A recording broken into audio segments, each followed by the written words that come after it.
সংযুক্ত আরব আমিরাতে Dubai police নাগরিক ও প্রবাসীদের এই বলে সতর্ক করেছে যে প্রযুক্তির এই যুগে ডিজিটাল জালিয়াতদের খুঁজে পাওয়া কঠিন, কিন্তু তাদের হাত থেকে বাঁচা সহজ। সতর্ক থাকলে জালিয়াতরা তেমন কোনো কিছুই করতে পারে না। সেজন্য নাগরিক ও প্রবাসীদের বেশ কিছু টিপসও দিয়েছে দুবাই পুলিশ। ফোনে ব্যাংক কর্মকর্তা পরিচয় দিলে তাদের বুঝতে হবে তারা জালিয়াত, কারণ ব্যাংক কর্মকর্তারা সাধারণত গ্রাহকদের ফোন দেয় না কখনো। তাছাড়া যখন তারা ওটিপি চাইবে তখন নিশ্চিতই হতে হবে যে তারা জালিয়াত চক্র। দুবাই পুলিশ বলছে, নিজের ব্যাংক ও ব্যক্তিগত তথ্য ওটিপি কারো কাছে শেয়ার করা যাবে না।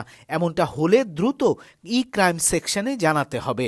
দুবাই পুলিশ জানিয়েছে, এমন অভিযোগে ইতিমধ্যেই ১৩ জনকে আটক করা হয়েছে। একই সাথে বেশি লাভের আশায় সামাজিক মাধ্যমে কোথাও বিনিয়োগ করা যাবে না। প্রযুক্তি জ্ঞান কম থাকায় অনেক সময় প্রবাসীদের টার্গেট করে অনলাইন জালিয়াত চক্র।